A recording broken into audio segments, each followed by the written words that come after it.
오늘 성찬식을 앞두고 잠시 나를 기억하라, 나를 기억하라라는 제목으로 좀 말씀을 먼저 좀 나누도록 하겠습니다. 먼저 25절을 한번 보실까요? 25절 같이 한번 읽어보죠. 시작. 이것을 행하여 마실 때마다 나를 기념하라. 이것이니까 이거는 이제 성찬의 식사겠죠. 그리고 나를 기념하라. 이 기념이라는 말은 뭐 약간 번역이 조금 아쉬워요. 조금 더 정확하게 번역하자면 나를 기억해라, 나를 생각해라. 이 식사를 먹을 때마다 나를 생각해내라, 나를 기억해내라. 한번 예수님을 기억하고 예수님을 생각하라고 하셨는데 뭘 기억하라는 것인가요? 뭘 생각하라는 것일까요? 그저 그냥 예수님, 예수님 이렇게 한 3번 외치고 밥 먹으면 되나요? 그게 아니겠죠. 예수님의 무엇인가를 기억해야 되는데 많은 것 중에 특별히 우리가 식사를 할 때마다, 오늘 이 성찬은 우리가 예식을 위해서 이렇게 준비한 거지만 늘 말씀드리지만 우리가 아침, 점심, 저녁 그리고 또 여러 가지 또 4끼도 잡수시는 분이 있죠. 하여튼 뭘 드실 때마다 우리가 늘 주님을, 예수님을 기억하라는 뜻입니다. 그러면 예수님의 뭘 기억을 해야 되느냐, 오늘 그 부분을 한번 보겠습니다. 이 고린도전서 11장 23절을 한번 앞쪽을 한번 볼까요? 자, 여기 보시면 내가 너희에게 전한 것은 우리 주님께 받은 것인데 받은 것이니, 그 다음 보세요. 곧 주 예수께서 잡히시던 밤에, 이렇게 돼 있잖아요. 그냥 뭘 기억해야 되냐 이렇게 질문을 했을 때 답이 요 안에 있습니다. 주 예수께서 잡히시던 밤. 여러분, 주 예수께서 잡히시던 밤이라는 것은 뭐겠습니까?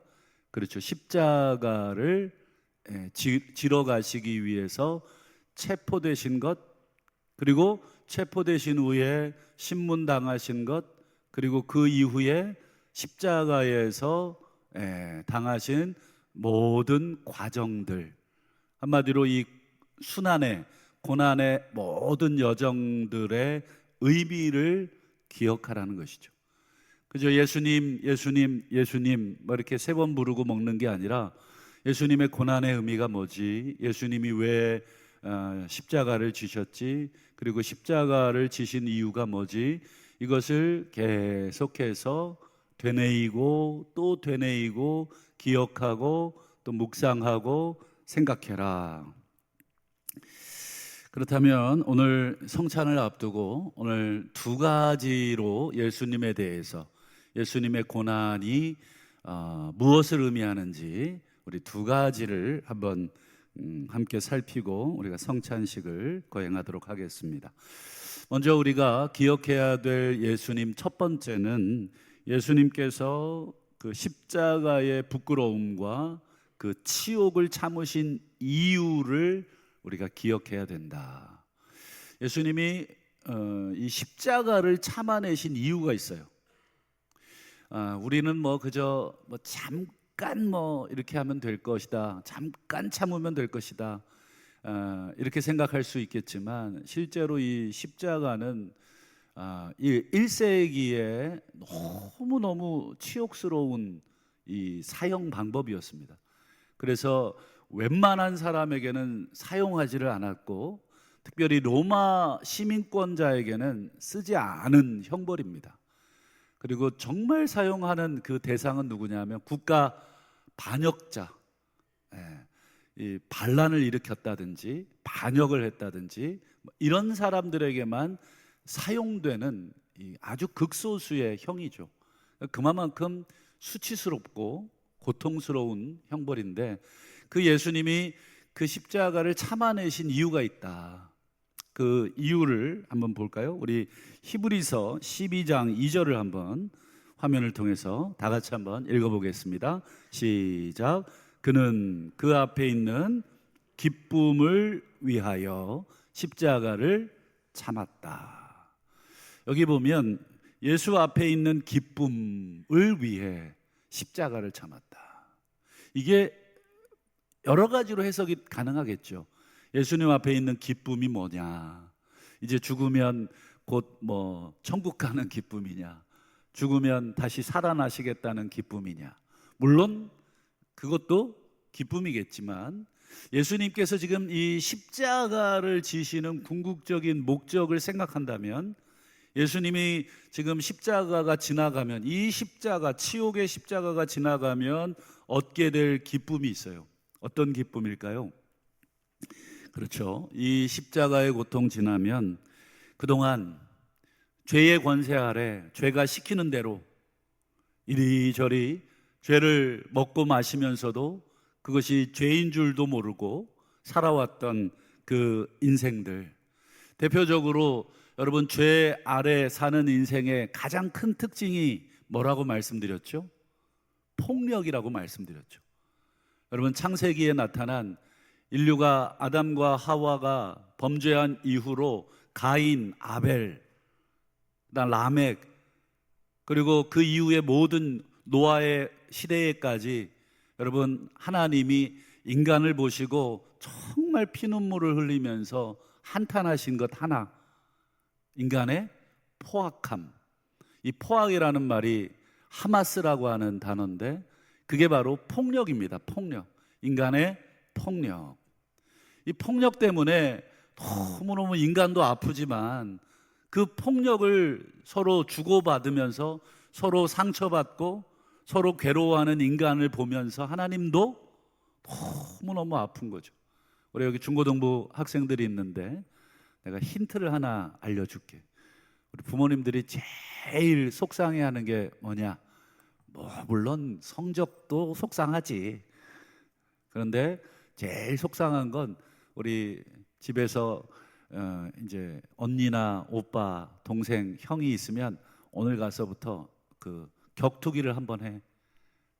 밤마다 한 번씩 이렇게 글러브 끼고 그냥 아구창을 날려줘. 눈을 그냥 막. 그런 부모님이 제일 속상해 하셔. 여러분 형제 간에 치고받고 싸우는 거 좋아하는 부모님 계시면 이상한 부모님이잖아요. 여러분 하나님이 우리의 부모님이시고 우리가 자녀인데 우리 하나님이 제일 힘들어하는 게 뭐냐면 서로 치고받고 싸우는 게 제일 힘든 것입니다. 여러분 죄의 권세 아래 사탄은 끊임없이 우리를 어떻게 살도록 우리를 몰아가죠? 그렇죠. 뭐 자존심을 내세우게 해서 쳐라. 제 이름인데 종쳐라. 또 쳐라. 막 계속 쳐라. 뭐 계속 치게 만드는 거예요. 중간에 멈추지 않게 하는 거예요. 여기서 치면 네가 날 쳤어? 나도 또 치고 네가 또 날 쳤어? 내가 힘이 더 세면 쟤 불러다가 또 때리고 쟤는 또 더 불러다가 또 때리고 그래서 뭐가 일어나는 거예요? 부족 간의 전쟁이 일어나는 거고 국가 간의 전쟁이 일어나는 거예요. 여러분 죄의 권세 아래 있던 인간을 이제 이 십자가를 참아내시면 치욕스럽고 고통스럽지만 이 십자가를 참아내시면 그 죄의 권세 아래 서로 치고받고 폭력적으로 살고 있는 그 인생들을 어떻게 바꾸어 주실 수 있냐? 그렇죠. 정말 인간답게 하나님이 원하셨던 그 원래의 모습대로 정말 사랑 안에서 성령 안에서 희락과 기쁨과 평화 이런 단어들 듣기만 해도 참 좋잖아요. 그런 삶으로 바꾸어 주실 기쁨을 이제 인간을 완전히 죄의 권세로부터 해방하여 성령을 통하여 그들을 인도하는 그 기쁨을 지금 하나님이 위하여 예수께서 지금 십자가를 참아내신 것이다. 또한 여러분 예수님이 뭘 참아내셨냐? 여러분 히브리서 12장 3절도 한번 보실까요? 죄인들이 이같이 자기에게 거역한 일을 참아내셨다. 예수님은 그 앞에 있는 기쁨, 인간들이 죄로부터 벗어나 정말 기쁨과 사랑과 용서의 삶을 살아갈 그 기쁜 모습으로 인하여 참아내신 것도 있지만 또한 뭐도 참으신 거예요? 그렇죠. 자기를 거역한 죄인들이 정말 엄청나게 자기를 공격했지만 그 거역한 일을 참아내신 것이죠. 그 예수를 생각해라. 오늘 성찬을 앞두고 너희가 이것을 먹고 마실 때마다 나를 기념하라. 이 말은 생각하라 이 말이었잖아요. 뭘 생각하라고 말씀드렸어요? 예수의 무엇을 생각합니까? 그렇죠. 거역하신 그 일들을, 거역하신 자들을 참아내신 예수를 우리는 이 성찬을 나누기 전에 다시 한번 생각해야 된다는 것입니다. 그렇다면 오늘 우리를 거역하는 우리 인간을 참아주신, 또 우리 인간이 새롭게 변화가 될 그 기쁨을 위해 참아주신 예수님, 그 예수님의 살과 피를 이제 나누어 먹게 될 텐데, 우리가 두 번째로 기억해야 될 것이 있습니다. 예수님이 참으셨다면, 기쁨을 위해서 참고 그리고 거역한 일을 참아내셨다면, 어쨌든 예수님이 계속해서 참으셨는데, 예수님이 참으셨다면 우리는 어떻게 해야 되느냐? 그렇죠. 정답은 이미 다 알고 있는 대로 우리도 참아야 된다. 여러분, 마태복음 6장 15절을 한번 보시면 예수님이 이런 말씀을 하시죠. 너희가 사람의 잘못을 용서하지 않으면 너희 아버지께서도 너희 잘못 용서하지 않겠다. 어떤 사람은 예수님의 이 말을 그대로 믿지를 않아요. 뭔 소리냐? 우리가 잘못 용서 안 했다고 우리 잘못 하나님이 용서 안 하신다는, 이건 있을 수 없는 거야. 우리 예수 믿으면 다 용서해 주신다 그랬는데, 여러분, 우리가 서로에게 잘못한 일이 있잖아요. 나한테도 잘못한 사람이 많아요. 그죠? 그 사람 와서 여러분 정당하게 사과하셔야 됩니다. 여러분, 누군가에게 잘못하셨으면 입 꾹 닫고 난 예수님께 용서받았어. 여러분, 천만에요. 여러분, 누군가를 아프게 했으면 가서 미안해. 내가 아프게 했어. 여러분, 우리 유치원 아이들에게 그렇게 가르치셨잖아요. 우리 손주들에게 그렇게 가르치셨잖아요. 우리 자녀들에게 그렇게 가르치셨다면 우리도 그렇게 하셔야 됩니다. 그래야 어떻게 하십니까? 아버지가 우리를 용서하시는 거예요. 여러분, 우리 부모님이 형제간에 막 서로 싸웠어요. 큰 놈이 작은 놈을 이유 없이 아프게 했어요. 그러면 큰애한테 뭐라고 하시겠어요? 잘했다. 네가 큰애인데 큰애의 권위를 보여줬구나. 이럴 부모는 없습니다. 가서 동생한테, 비록 동생이지만 너보다 힘이 약한 동생이지만 네가 잘못했다고 그래라. 미안하다고 해라. 여러분, 그 큰아들이 끝까지 미안하다고 동생한테 하지 않으면 여러분, 부모로서 그 큰아들을 어떻게 하시겠습니까? 그렇죠. 나도 그러면 너를 용서하지 않아. 여러분, 이게 올바른 교육입니다. 여러분, 하나님의 용서가 우리 간에 서로 막 치고받고 싸우는데, 하나님은 나는 예수 믿으니까 용서해줘. 여러분, 그건 있을 수 없는 것입니다. 여러분, 예수님이 한 번만 얘기하지 않습니다. 우리 마태복음 18장 35절도 한번 보실까요? 다 같이 한번 읽어보도록 하겠습니다. 시작. 너희가 각각 마음으로부터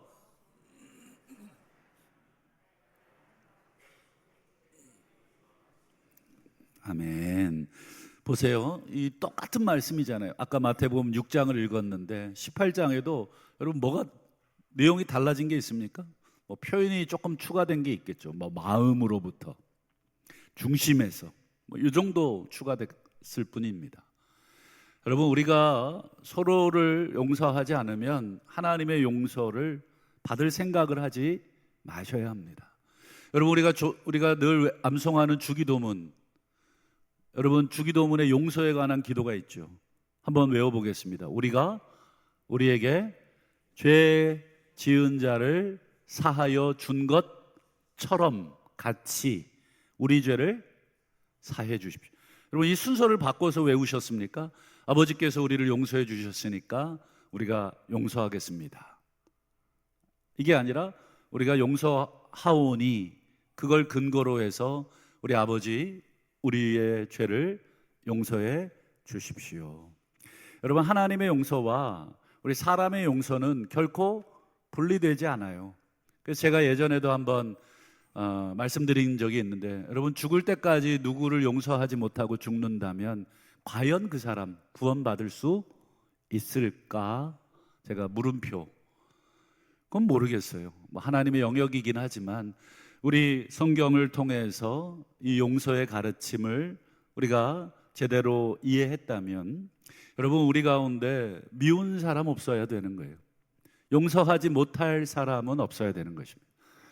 상처를 주고 받는 일이 다반사인 세상 속에 우리가 살고 있기 때문에 상처를 받기도 하셨고 또 주기도 하셨을 텐데, 여러분 생각이 나시면 아이고, 여러분 다시는 그렇게 하지 말아야 되겠지만, 여러분 생각이 나시면 여러분 정중하게 가서 그동안 혹시 제가 제 말로 인해서, 제 행동으로 인해서 상처가 되셨다면, 또는 누군가에게 여러분 상처를 받으셨다면 가서 얘기하세요. 아유, 장로님, 그 말씀이 제게 상처가 되네요. 장로님은 상처 주시려고 의도적으로 그렇게 말씀하지는 않으셨겠지만 제 마음에 상처가 됩니다. 이렇게 얘기를 하셔야 저 장로님이 나에게 상처를 줬구나 하는 것을 깨닫고, 아이고 그러셨습니까 목사님, 제 의도치는 않았는데 저의 부주의한 말 때문에 상처가 됐다면 죄송합니다. 저의 부족한 모습을 용서해 주십시오. 이게 얼마나 좋습니까? 뭐 그런 거 가지고 상처를 받냐고. 이렇게 되면 여러분 또 상처 위에 상처를 덧내는 것이죠.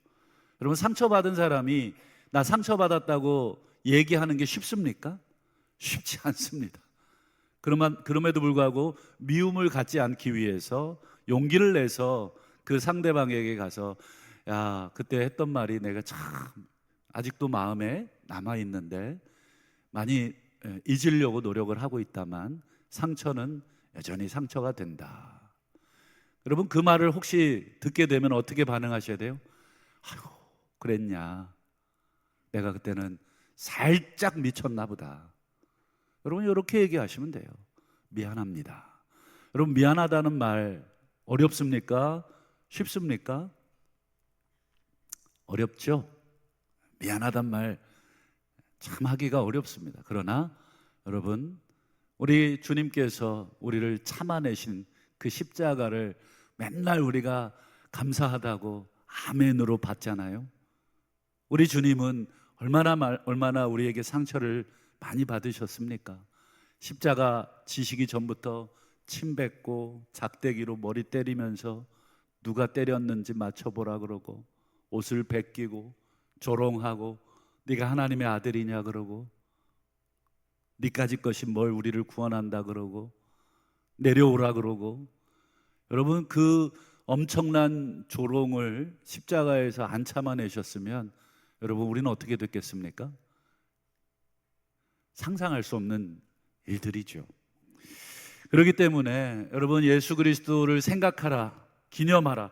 이 떡을 먹고 마실 때마다 예수를 기념하라, 예수를 생각하라. 이 말은 참아내신 예수님, 그리고 우리도 서로를 참아주겠다, 용서하겠다. 용서, 미안하다고 말하고, 괜찮다고 말하고, 용서해달라고 말하고, 용서한다고 말하라. 이것을 우리가 기억하는 것입니다.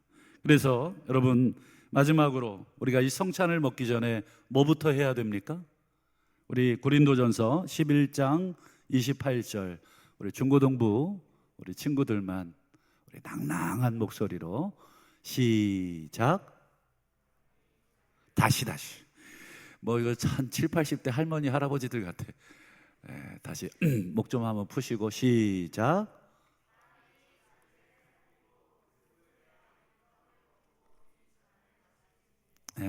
아멘.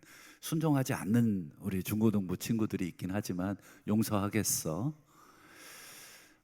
여기 보시면 자기를 살피고, 이게 무슨 뜻입니까? 그렇죠. 내가 용서하지 못한 부분은 없는 거. 여러분, 이 성찬의 떡과 잔은 용서의 떡과 잔, 참아내 주신 떡과 잔인데, 이걸 먹는다는 건 나도 참아주겠다, 나도 용서하겠다. 그런데 여전히 내 안에 용서가 없고 여전히 내 안에 참아내지 못하는 것이 있는데, 이 떡을 먹을 수 있어요, 없어요? 그렇죠, 없는 것입니다. 이 떡을 먹어서도 안 되는 거예요. 이 떡 먹고 또 가서 또 한바탕 싸울 거면 잡수지를 마시기를 바랍니다.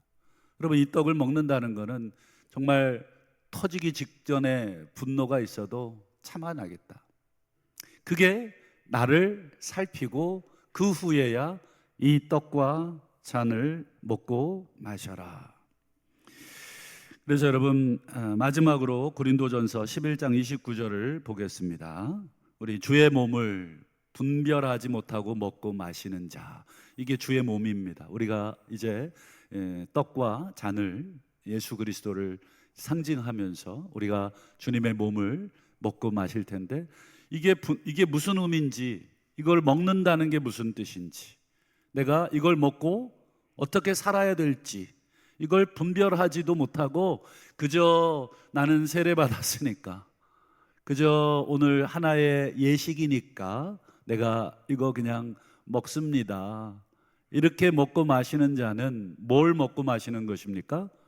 자기 죄를. 여러분, 무서운 말씀이시죠. 그런 면에서 오늘 이 성찬을 우리가 받기 전에 다시 한번, 하나님, 나를 어떻게 참아 주셨습니까? 정말 말도 안 되는 이 죄인을 참아 주셨던 주님의 그 사랑과 용서를 이 시간 먹습니다, 마십니다. 그리고 이걸 먹고 마실 때마다 우리 주님의 그 용서와 그 사랑을 나도 그렇게 하도록 애쓰겠습니다. 또 넘어지겠지만 그래도 매일 이것을 초대교회 성도들은 먹었습니다. 하루 단위로 먹었어요. 그러니 하루 동안 늘 자신을 되돌아볼 수밖에 없었던 것이죠. 우리는 이제 상반기에 한 번, 하반기에 한 번, 우리 2번 이렇게 하지만 실제로 식사 시간마다 이 음식을 우리가 먹을 때마다 우리 자신을 되돌아보고 주님의 그 살과 그 피의 의미가 무엇인지를 되돌아보고 우리 함께 우리 아름다운 공동체를 세워가시는 우리 저와 우리 모두가 되시기를 주의 이름으로 축원하겠습니다.